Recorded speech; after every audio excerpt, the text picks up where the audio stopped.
안녕하십니까. 동국대학교 산업시스템공학과 석사과정 정재준입니다. 자연어 처리 바이블 챕터 25 딥러닝 기반 기계번역 강의 시작하도록 하겠습니다.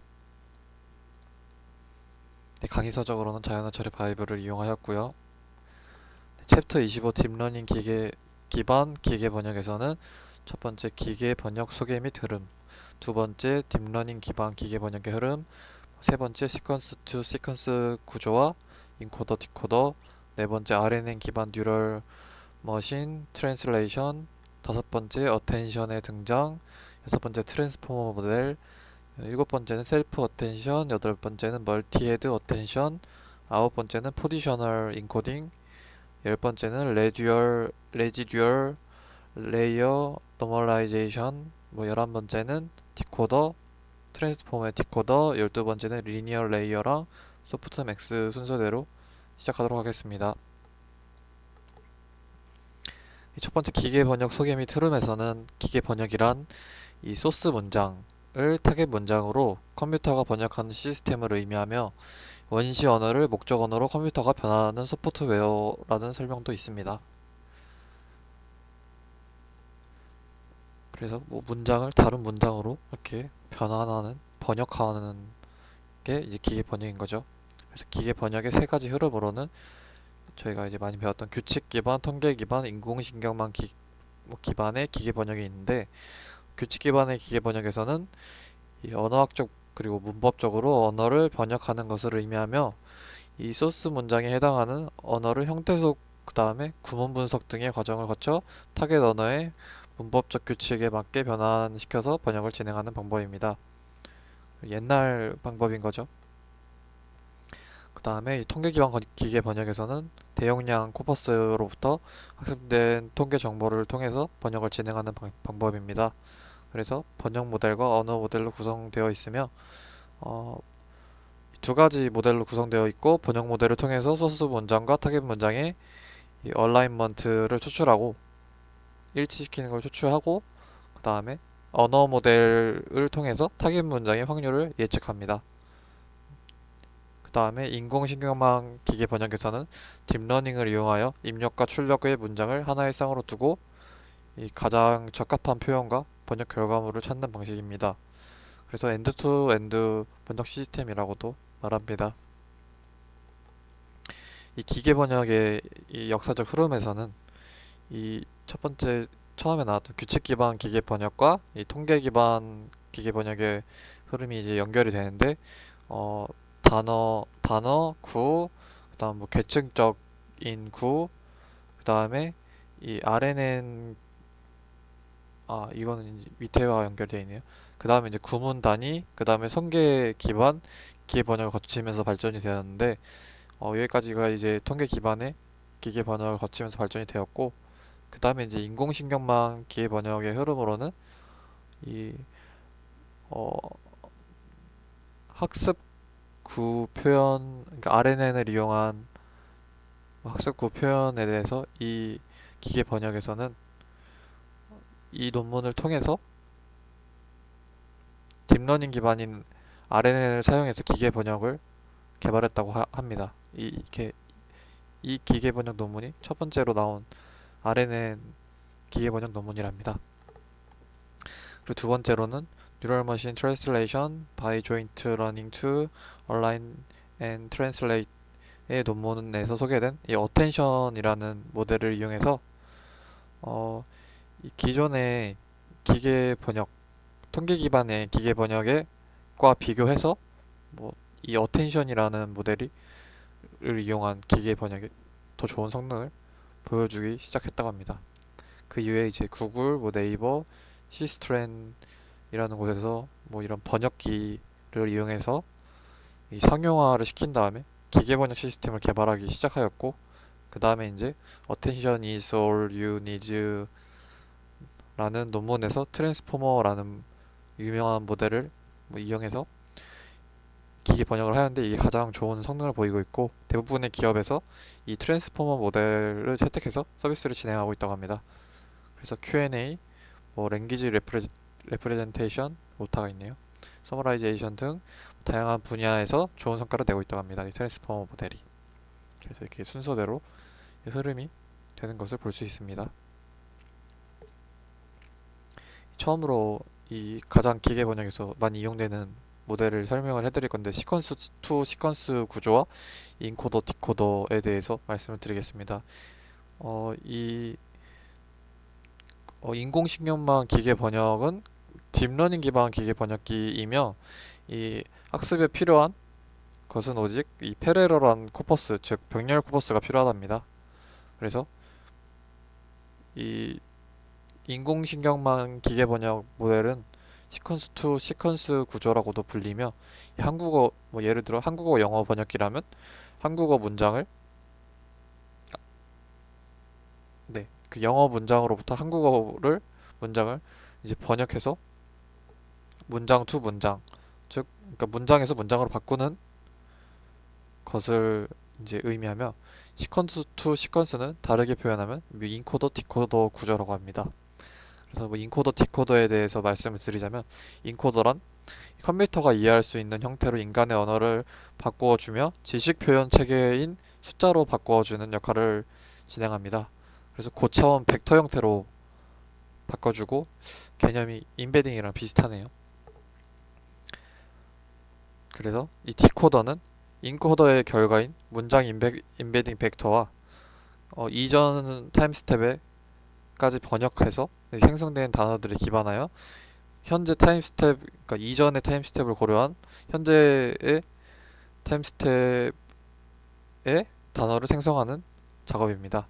그래서 인코더에서 딥러닝 학습을 할 수 있게 학습 데이터를 변경해주고, 이 워드 인베딩이나 고차원 워드 인베딩, 고차원 똑같은 거죠. 이 워드 인베딩을 통해서 벡터로 만들어주고, 그다음 RNN을 통해서 이 컨텍스트 벡터를 생성하고, 이를 기반으로 디코더에서 번역을 엔드 투 엔드 방식으로 진행한다고 합니다. 이 시퀀스 투 시퀀스 모델에서는. 그래서 이렇게 들어가는 이 모델이 인코더 모델이고, 그다음 여기가 나오는 마지막으로 들어간 문장이 변화가 돼서 나오는 문장이 이 모델이 디코더 구조입니다.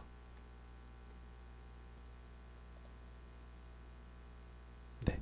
그래서 이 앞에서 나온 컨텍스트 벡터는 이 이후에 설명을 해드릴 겁니다.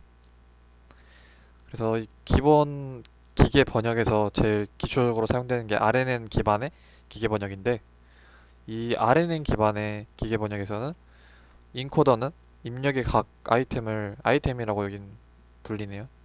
저희는 이제 단어를 많이 사용하는데, 아이템을 처리해서 정보를 수출한 후 그것을 하나의 벡터로 만들어내는 이 과정이 이 컨텍스트 벡터입니다. 그래서 이 입력 데이터들이 이 정보들을 이렇게 히든 레이어가 이렇게 중첩이 되면서 마지막에 나오는 하나의 벡터를 이 컨텍스트 벡터라고 합니다. 그래서 입력의 모든 단어에 대해서 처리가 끝난 후 인코더는 컨텍스트 벡터를 이 컨텍스트로 벡터가 생성돼서 이것을 디코더로 보내는 디코더에게 보내고, 이 출력할 아이템이 하나씩 출력할 단어를 하나씩 선택하게 됩니다. 그래서 RNN 기반의 시퀀스 투 시퀀스는 인코더의 마지막 벡터만의 정보를 이용한다는 점에서 이렇게 히든 레이어, RNN의 히든 레이어들이 이렇게 마지막에 쌓여서 하나의 벡터만 이용한다는 게 한계라고 하고, 한계점이라고 하고, 이 x1부터 이 xl까지 모든 단어, 이게 똑같은 말이네요. 위에랑 까지 모든 입력이 이 c라는 벡터 한개로 표현돼서 이것을 컨텍스트 벡터라고 합니다. 그래서 RNN 방식은 긴 문장이 들어오면 번역이 잘 되지 않는 이런 한 개의 벡터만 사용하기 때문에 긴 문장이 들어오면 번역이 잘 안 된다는 문제점이 있고, 이 학습 데이터가 존재하지 않으면 단어가 뭐 생략을 해버리거나, 그 다음에 앞부분에 반복 번역을 진행할 때가 있다고 합니다. 이 학습 데이터에 존재하지 않는 단어가 있으면은. 그래서 컨텍스트 벡터는 이 고정된 벡터인데, 이러한 점 때문에 긴 문장을 잘 번역 못한다 그러고, 결론적으로 RNN, LSTM 기반 이 기계 번역은 이 통계 기반 기계 번역이랑 비교해서 경쟁력 있는 차이를 보여주지 못했다고 합니다. 이 아래를 보시면 RNN 기반의 기계 번역기의 한 부분을 볼 수 있습니다. 그래서 이 RNN 기반의 기계 번역의 한계점을 극복하기 위해서 이 어텐션이라는 모델이 등장을 하였는데요. 이 어텐션 모델은 이 컨텍스트 아까 그 한계로 표현된 컨텍스트 벡터의 문제점을 가진 이 RNN 모델을 해결하기 위해서 제안이 되었고 어, 어텐션 메커니즘은 시퀀스 투 시퀀스 모델이 디코딩 과정에서 현재 스텝에서 가장 관련된 입력 파트에 집중할 수 있도록 해줌으로써 기계 번역의 품질을 매우 향상시킨다고 합니다. 그래서 스텝마다 관련된 부분을 더 집중할 수 있게 해주는 게 어텐션 모델이고 이 어텐션 모델이 없는 모델보다 훨씬 더 좋은 결과를 생성해낸다고 합니다. 그래서 어떠한 시점에 어떠한 부분을 집중할지에 대해서 그때그때 동적으로 정하게 되는 게 이 어텐션의 핵심이고 이 기존 RNN 기반의 기계 번역과 어텐션 기반의 기계 번역의 차이는 기존 RNN 모델은 마지막 스텝인 이 히든 스테이트 근데 이게 아까 중첩되어서 쌓인 히든 스테이트의 정보가 이 컨텍스트 벡터라고 하는데 이 컨텍스트 벡터가 디코더에 이 하나를 넘겼던 반면에 어텐션 모델에서는 히든 스테이트를 모든 그 각각의 표현된 히든 스테이트 모두를 디코더에 넘겨주는 게 차이가 있다고 합니다. 그래서 어텐션을 사용한 모델은 각 타임 스텝마다 동적으로 생성된 컨텍스트 벡터를 모두 각각 이렇게 한 개씩 나온 모든 컨텍스트 벡터를 디코더에 넘겨주어서 그 디코딩 스텝에서 입력 문장에서 어떤 부분에 집중하고 있는지에 대해서 볼 수 있다고 합니다. 이거는 뭐 기존의 RNN 기반의 그 컨텍스트 벡터를 수출하고 뭐 디코더로 기계 번역을 하는 모델이고 이 아래는 각각의 RNN을 통해서 어텐션을 적용한 RNN입니다. 그래서 이 RNN을 한 개씩 이렇게 있는데 이것의 히든 스테이트 각각 하나씩을 디코더로 넘겨줌으로써 더 잘 표현할 수 있게 만들어줍니다. 이 오른쪽 그림은 어떤 단어가 어떤 단어에 가장 집중이 되어 있는지에 대해서 어, 표현한 것 같습니다. 그래서 이 어텐션 메커니즘을 적용한 모델로서는 인코더에서 이 바이 디렉션 RNN을 사용해서 피드포워드 네트워커랑 백워드 네트워크에서 히든 스테이트 벡터 셋을 이 두 개의 집합을 생성해가지고 하나로 두 벡터를 하나로 합쳐서 생성한 과정입니다. 첫 번째 과정으로는 그것을 이 하나의 HJ 이 하나의 이 백워드랑 포워드랑 두 개의 벡터를 하나로 합친 것을 이제 어노테이션이라고 합니다. 그래서 이 HJ로 하나로 만들어 주어가지고 그 다음 단계로 넘어가면은 이 어노테이션 이 하나로 만들어진 것을 벡터와 이제 디코더 이전 스테이트의 피드포워드 뉴럴 네트워크 과정을 거쳐서 이 에너지를 만듭니다. 근데 이 에너지는 일종의 점수라고 생각하면 이해하기 쉽습니다. 그래서 여기 보시면은 이 에너지 EIJ가 에너지인데 여기서 이 기존에 받았던 이 어노테이션의 값과 뭐 이전에 받았던 값을 이 피드포워드에 넣어서 만들어 줍니다. 그래서 이 값을 소프트맥스 함수를 이용해서 얼마나 집중할지에 대해서 여기서 보시면 소프트맥스 함수를 이용해서 얼마나 집중할지에 대한 값을 도출하고 이 값을 스테이트 어노테이션을 또 곱해준 후 서메이션을 해주시면 이 컨텍스트 벡터를 구할 수 있게 된다고 합니다. 그래서 이 컨텍스트 벡터와 디코더 이전 스테이트의 여기 부분이네요. 여기가 컨텍스트 벡터를 구하는 과정입니다. 그래서 이 콘텍스트 벡터와 디코더 이전 스테이트의 히든 벡터 그리고 이전 출력을 가지고 다음 출력을 마지막 최종적으로 이것을 보시면 뽑아내는 것을 볼 수 있습니다.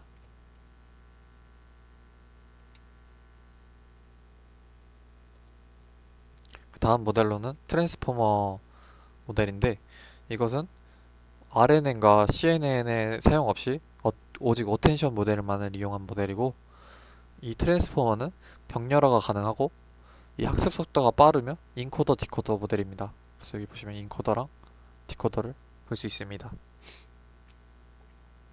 그리고 인코더에 들어온 입력은 먼저 일단 이 멀티헤드 어텐션 블럭을 지나게 되며 여기 보시는 멀티헤드 어텐션 블럭을 지나게 되고 이 블록은 인코더가 하나의 특정 단어를 인코드하기 위해서 입력 내의 모든 단어 관계들을 살펴본다고 합니다. 이 멀티헤드 어텐션은 헤드의 개수만큼 셀프 어텐션 연산이 이루어지며 이 내부에서 사용되는 셀프 어텐션은 인풋들 간의 어텐션, 즉 자기들끼리의 어텐션이라고 합니다.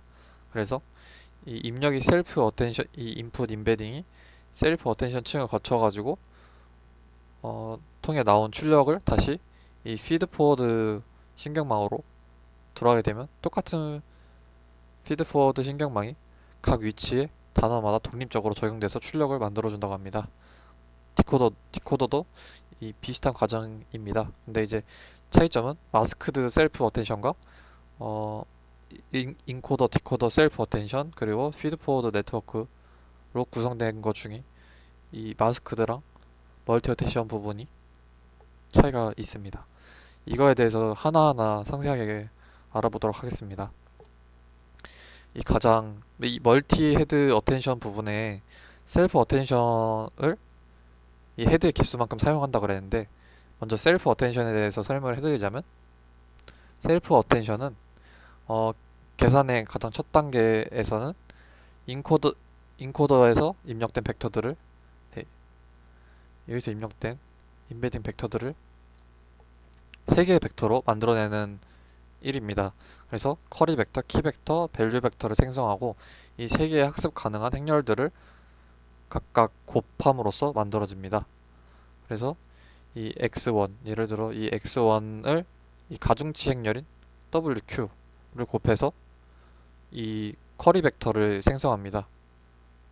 그리고 이와 똑같은 방법으로 이 wk, w 밸류 이 가중치 행렬을 곱해줘 가지고 이렇게 각각의 벡터들을 생성해냅니다. 그리고 A라는 단어와 입력 문장 속의 모든 단어들에 대해서 이 각각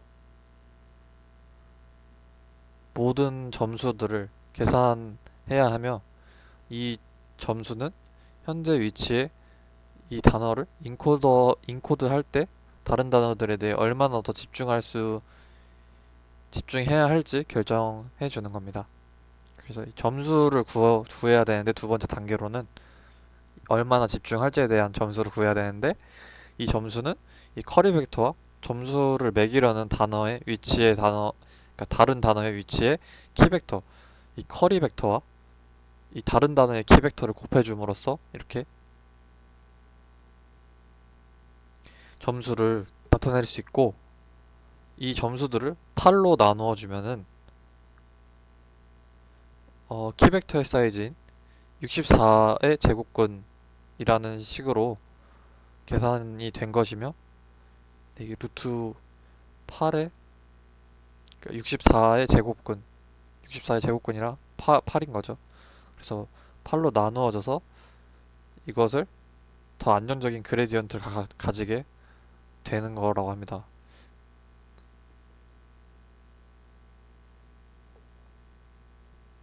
이게 8이라는 숫자는 일단 이 멀티 헤드 어텐션에서 기본적으로 사용되는 게 8인 8개를 사용을 하는데 그래서 여기서 나온 이 나눠진 가정에 대해서 이 8개가 연결된 거라고 생각하고 그 다음에 이 64 벡터에 곱하기 8을 하면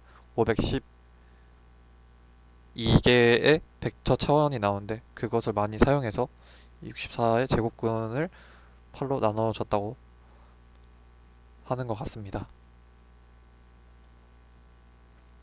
이 네 번째 단계로는 이 지금 이 디바이드 바이 8까지 과정을 거쳤으면 이 소프트 네 번째 단계로 소프트맥스 계산을 통과시켜 가지고 이 모든 점수를 양수로 만들고 합을 1로 만들어 주어서 이 현재 위치의 단어가 인코딩에 있어서 얼마나 각 단어들의 표현에 들어갈지에 대해서 확률 값으로 나타내 줍니다. 지금 여기까지 단계네요. 네 번째 단계가 여기는 이 초록색까지 단계라고 생각해 주시면 될 것 같습니다.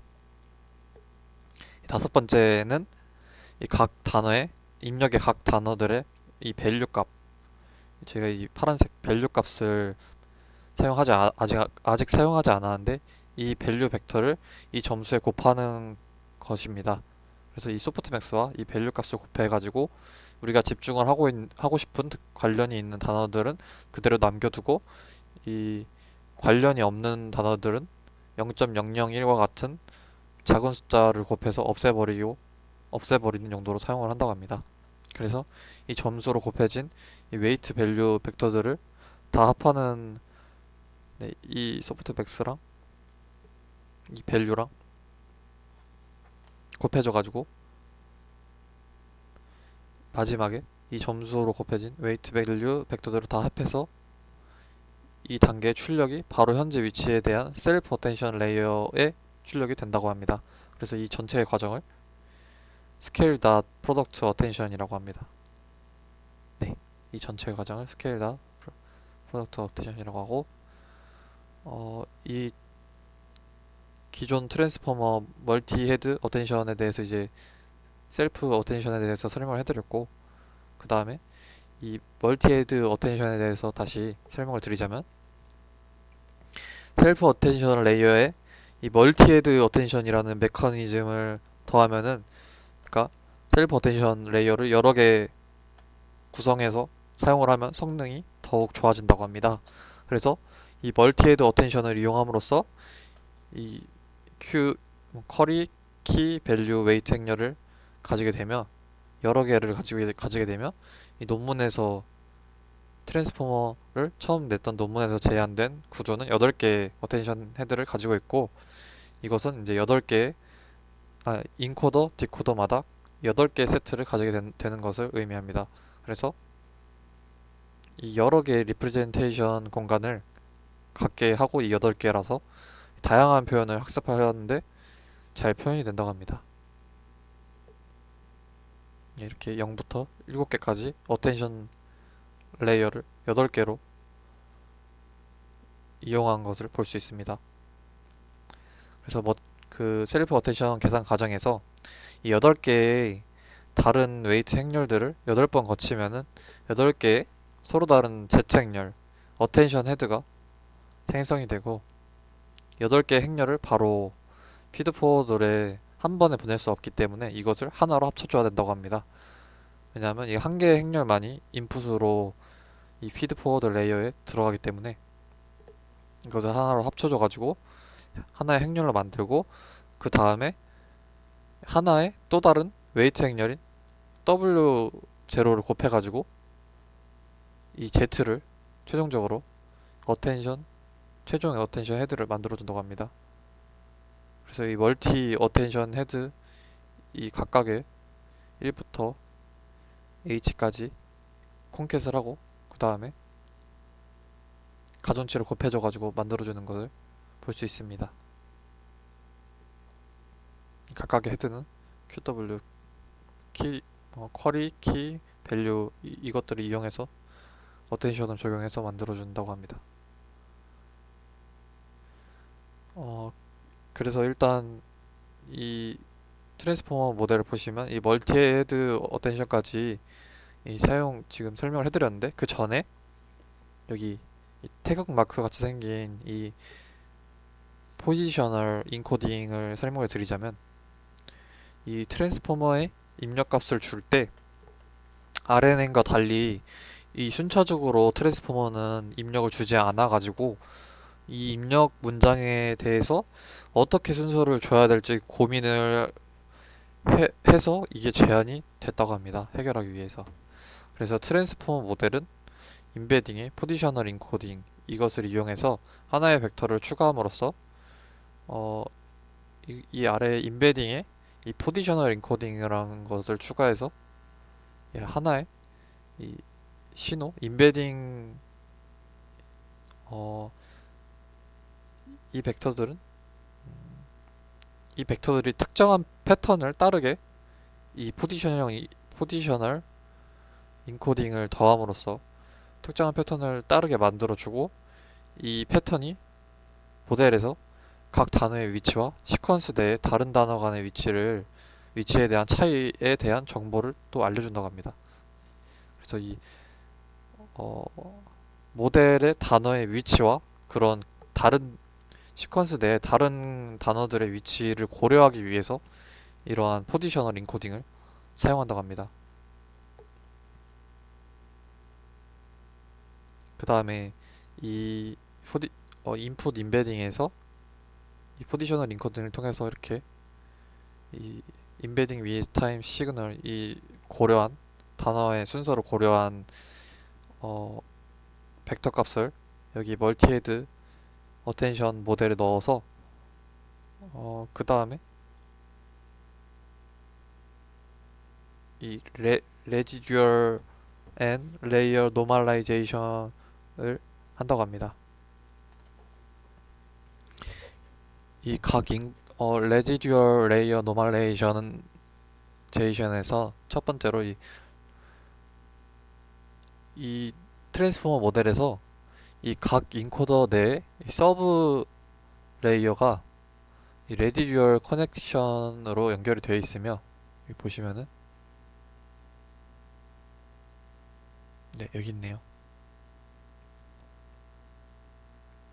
연결이 되어 있으며 그 후에 레이어 노멀라이제이션 과정을 거친다고 합니다. 그래서 디코더도 똑같이 적용이 되며 이 마지막에 레지듀얼 커넥션은 레지듀얼 네트워크에서 나온 개념으로 아이덴티티를 더해주는 방법인데 이 아이덴티티라는 것이 작은 정보를 추가 학습을 도와준다고 하는 게 아이덴티티를 추가한다고 합니다. 뭐 예를 들어서 이것은 다른 홈페이지에서 가져온 사진인데 이 X에서 이 그런 연산 과정을 거쳐가지고 HX가 나오는 건데 여기에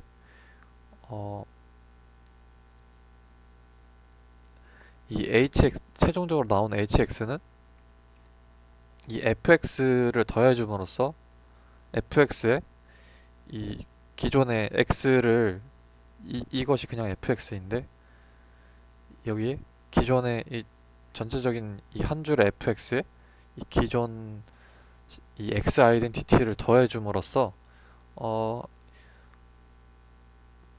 데이터를 보는 하나의 시선을 추가해주는 효과가 있다고 합니다. 근데 이게 트랜스포머 구조에 왜 잘 되는지 정확히 밝혀진 것은 없다고 여기 제가 사진을 가져왔던 사이트에는 적혀 있었는데 이 과정이 이 과정을 추가를 하면은 앙상블 효과를 내어서 이전 출력을 다음 계층을 통과한 결과와 더해주면 데이터를 본 아까 제가 말씀드린 하나의 시선을 추가해주는 효과가 있다고 합니다. 그래서 이 레지듀얼 모델을 사용한다고 합니다. 이 레이어 노멀라이제이션은 이 피처를 노멀라이제이션 해주는 방법입니다. 그리고 이 11번째 트랜스포머의 디코더 부분에서는 인코더와 디코더의 차이는 거의 없고 두 가지 면에서 차이가 존재한다고 합니다.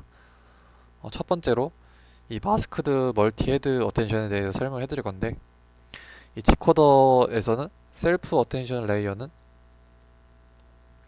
이 아웃풋 시퀀스 내에서 현재 위치를 기준으로 이전 위치들에 대해서만 어텐션을 진행을 하고 이것은 이 셀프 어텐션 계산 과정에서 소프트맥스를 취하기 전에 현재 스텝 이후의 위치들에 대해서 마스킹 해줌으로써 가능해진다고 합니다. 그래서 어, 기존에 이 마스크드 멀티 헤드 어텐션에서 마스크드를 하는 이유는 이 그 인코더에서 어, 다시 말씀드리자면 이 디코더는 학습할 때 이 이전에 인코더에서 나온 아웃풋의 값을 이제 의존합니다. 왜냐하면 이 아웃풋의 값이 다시 이렇게 들어가가지고 디코더에서 입력으로 사용되기 때문입니다. 그래서 이 아웃풋의 값에 오류가 있으면은 그 오류를 계속 잘못되게 번역을 할 수 있는 게 있기 때문에 문제가 있기 때문에 그리고 첫 번째 오류가 들어가면은 계속 첫 번째 과정에서 오류가 날 가능성이 많다고 합니다. 그래서 이러한 오류들을 막기 위해서 그러니까 오타를 출력하는 거죠. 이러한 정답이 아닌 것들을 출력하는 것을 막기 위해서 이전 값의 정답으로부터 가져오도록 하는 것이 이 티칭 포싱 기법인데 이것을 마스크드 한다고 합니다.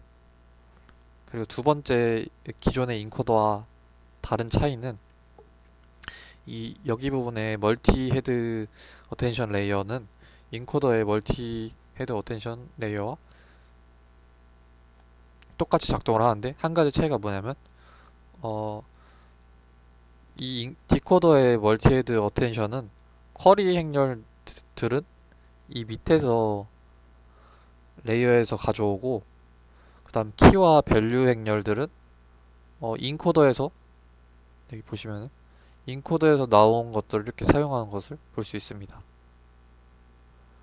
그 두 가지 차이점이 이 인코더와 디코더 모델의 차이라고 합니다.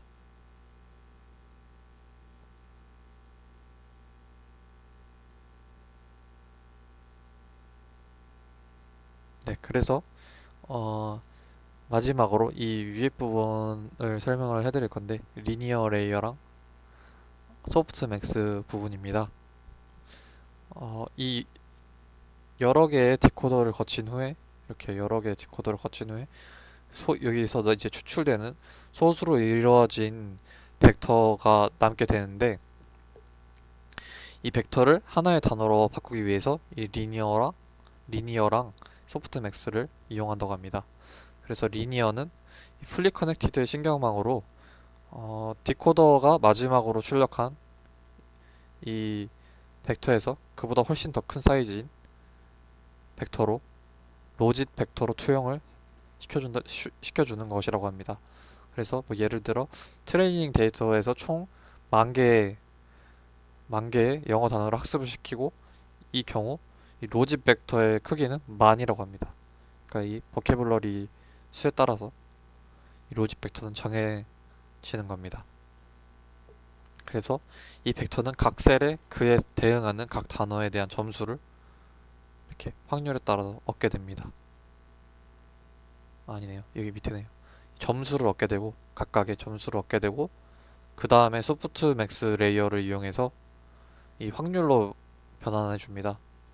그래서 이 변환된 확률은 모두 양수의 값을 가지고 합치면 1이 되는 소프트맥스의 개념을 사용을 하였고 이 가장 높은 값을 가지는 셀에 해당되는 단어가 여기서는 이제 예를 들어 다섯 번째가 제일 높은 확률을 가지기 때문에 여기서 이 해당 단어가 최종 스텝의 최종 결과물로 출력되는 것을 볼 수 있습니다.